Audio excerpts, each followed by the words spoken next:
주님은 나의 최고봉 9월 20일 묵상을 시작하겠습니다.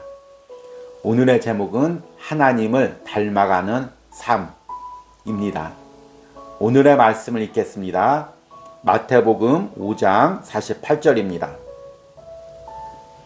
그러므로 하늘에 계신 너희 아버지의 온전하심과 같이 너희도 온전하라. 아멘. 우리는 9월 한 달간 예수님과 동행하고 있습니까? 라는 주제로 주님은 나의 최고봉을 묵상하고 있습니다. 이 과정에서 주님의 거룩을 닮아가고 성화를 이루고 나를 깨트리고 순종하는 것, 이런 주제를 계속 이어서 묵상하고 있습니다. 그런데 이렇게 예수님을 닮아가고 예수님과 동행하는 이 부분에 대해서 묵상하다 보면 어떤 사람들은 이것을 인간적인 노력으로 내가 도덕적인 수양을 하는 것으로 오해하시는 분들이 있습니다. 그러나 우리가 예수님의 거룩을 닮아간다는 것, 이것은 인간의 노력을 하거나 도덕적 수양을 하는 것이 아닙니다. 그것은 하나님을 닮아가는 과정입니다. 내가 하나님의 자녀라면 당연히 아버지인 하나님을 닮아가는 이 과정을 이루어야 합니다. 그런데 또 하나 문제가 있습니다. 우리는 죄성으로 인해서 하나님을 닮아갈 수가 없다는 것입니다. 우리는 신앙에서 분명히 하나님을 닮아가야 됩니다. 그러나 우리의 죄성으로 하나님을 닮아갈 수가 없습니다. 이 두 가지 명제가 항상 충돌을 합니다. 그러면 어떻게 해야 될까요? 계속해서 이야기했듯이 하나님을 닮아간다는 것은 어떤 상태를 의미하는 것이 아닙니다. 과정을 의미하는 것입니다. 우리는 하나님을 닮아갈 수가 없습니다. 그런데 하나님을 닮은 상태를 흉내내려고 하면 그것이 외식이 되고 종교적인 위선이 되는 것입니다. 내가 하나님을 닮아갈 수 없다는 것을 인정하고 하나님을 닮아가기 위해서 몸부림치는 것, 이것이 바로 거룩의 과정입니다. 그 과정에서 우리는 무엇을 발견하냐면 내 자신의 한계를 발견합니다. 이 내 자신의 한계를 발견한다는 것, 이것이 바로 주님과 만나는, 주님과 깊은 인격적인 교제로 들어가는 너무나 큰 은혜입니다. 주님은 나의 최고봉을 묵상하면서 매 순간 나의 한계를 발견합니까? 나의 죄성으로 인해 주님을 닮아갈 수 없는 연약함을 발견하고 있습니까? 그러면 여러분 지금 제대로 걷고 계신 것입니다. 오늘 말씀에서는 예수님께서 하늘에 계신 너희 아버지의 온전하심과 같이 너희도 온전하라고 이야기합니다. 죄인인 우리가 어떻게 하나님의 온전하심을 조금이라도 닮아갈 수가 있을까요? 그러나 그런 죄성에도 불구하고 하나님의 온전하심을 향해 걸어가는 것, 이것이 거룩이고 이것이 은혜인 것입니다. 오늘 묵상을 통해서 내 신앙에서, 내 삶에서 하나님의 온전하심을 이룬다는 것, 이것이 무엇인지를 깨달으시기 바랍니다. 오늘의 묵상입니다. 이 구절에서 주님의 권면은 모든 사람들에게 관용하라는 것입니다.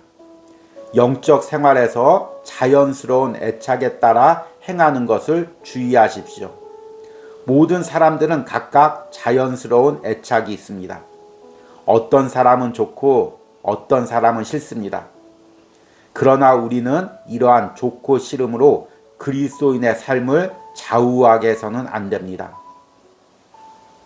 저가 빛 가운데 계신 것 같이 우리도 빛 가운데 행하면 우리가 서로 사귐이 있고 하나님께서는 우리에게 우리가 자연적인 애착이 가지 않는 사람과도 교제하도록 하십니다. 주님께서 우리에게 보여주신 본은 좋은 사람 또는 좋은 그리스도인의 본이 아니라 하나님 자신의 본입니다. 하늘에 계신 너희 아버지의 온전하심과 같이 너희도 온전하라.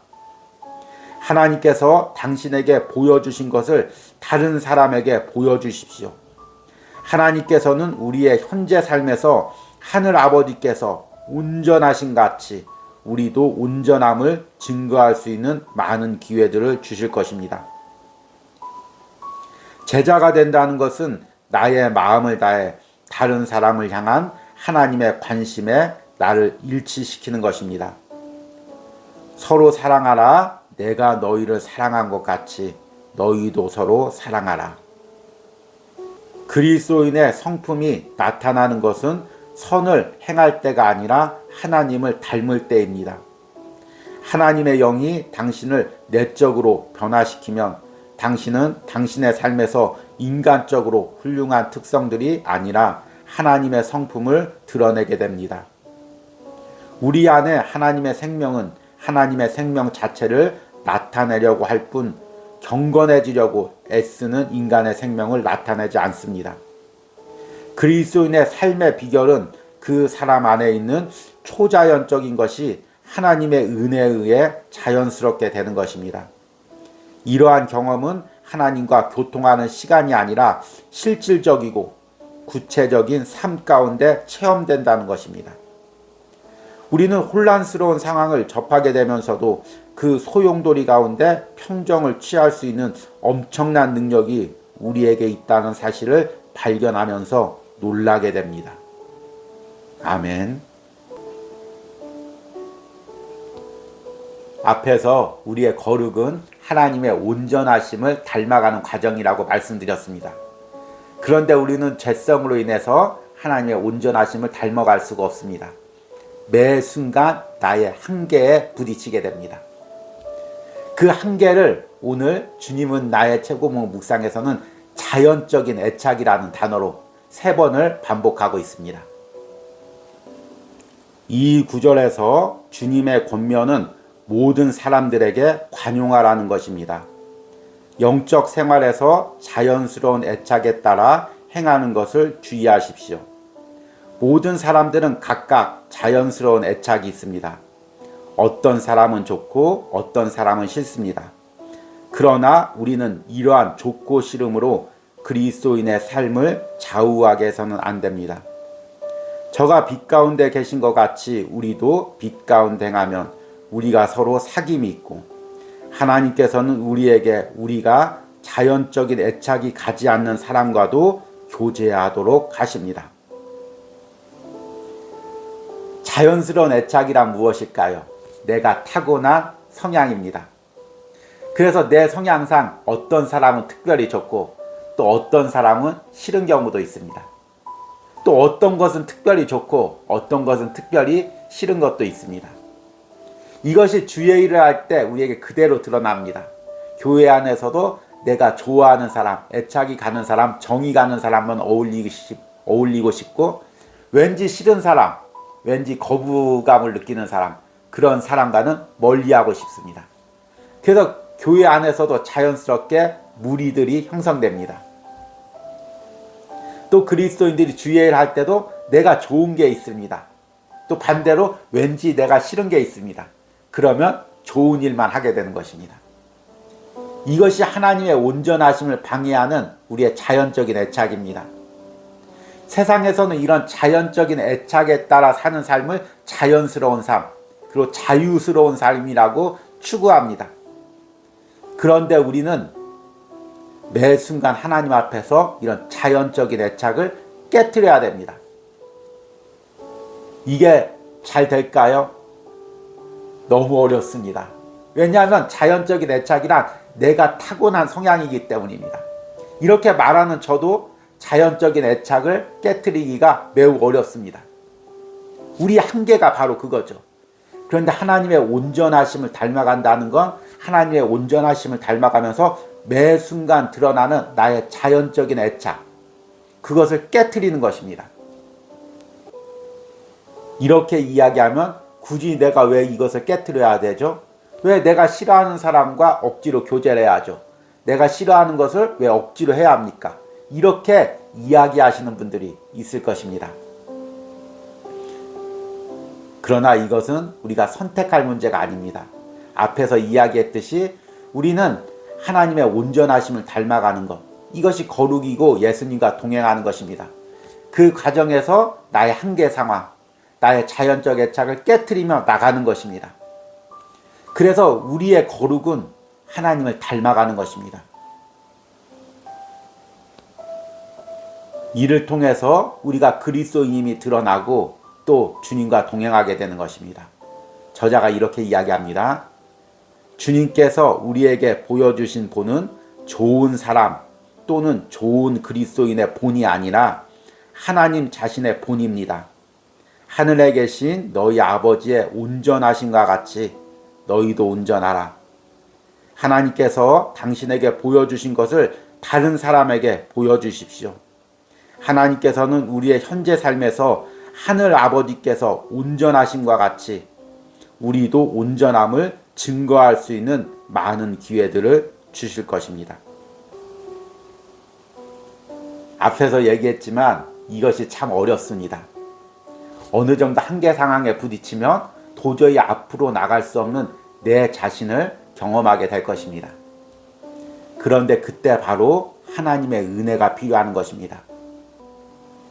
앞에서 하나님의 온전하심을 닮아갈 때 자신의 한계를 발견하는 것, 이것이 왜 은혜라고 이야기했을까요?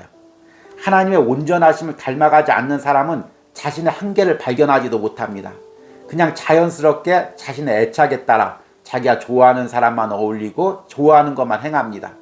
그러나 하나님의 온전하심을 닮아가려고 하는 사람은 매 순간 자신의 한계, 그것을 발견하게 됩니다.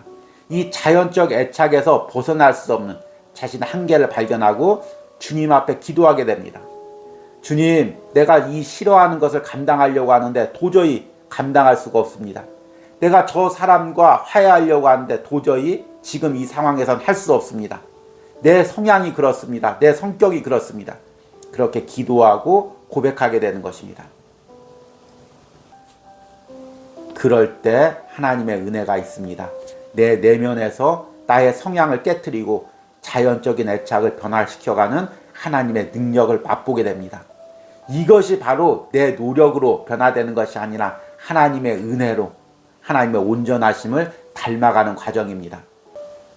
저자가 이렇게 이야기합니다. 그리스도인의 성품이 나타나는 것은 선을 행할 때가 아니라 하나님을 닮을 때입니다. 하나님의 영이 당신을 내적으로 변화시키면 당신은 당신의 삶에서 인간적으로 훌륭한 특성들이 아니라 하나님의 성품을 드러내게 됩니다. 여러분, 우리의 삶에서 하나님의 성품이 드러나기로 합니다. 우리 안에서 하나님의 거룩을 닮아가기로 합니다. 그 과정에서 매 순간 나의 한계에 부딪힐 때마다 내 인간적인 성향들을 발견할 때마다 좌절하지 말고 포기하지 말고 그것을 가지고 하나님께 나가서 내적으로 변화되고 하나님의 온전하심을 닮아가는 은혜가 있길 바랍니다. 오늘의 적용 질문입니다. 내가 하나님의 온전하심을 닮아가는 과정에서 내가 경험하는 내 자신의 한계는 무엇입니까? 이 부분에 하나님의 은혜가 있기를 기도하시기 바랍니다. 우리 기도하시겠습니다. 그러므로 하늘에 계신 너희 아버지의 온전하심과 같이 너희도 온전하라. 주님께서 나를 당신의 자녀 삼아주시고 당신의 거룩에 동참하게 해주시니 감사합니다. 그러나 우리는 그 거룩을 향해 가는 과정 속에서 매 순간 나의 한계에 마주칩니다. 더 이상은 걸어갈 수가 없을 것 같고 더 이상은 내려놓을 수가 없을 것 같고 더 이상은 양보할 수 없을 것 같은 그런 매 순간 한계에 부딪힙니다. 그러나 주님, 내가 감당하는 것이 아니라 내 노력으로 변화되는 것이 아니라 그런 한계점에서 주님의 은혜를 구합니다. 주님, 이 한계점에서 주님의 은혜로 주님의 능력으로 내가 변화되고 하나님의 온전하심을 닮아가는 과정을 이어갈 수 있도록 함께하여 주시옵소서. 오늘 주님은 나의 최고봉을 묵상하는 모든 심령 가운데 이런 은혜를 부어 주시옵소서. 예수님의 이름으로 기도했습니다. 아멘.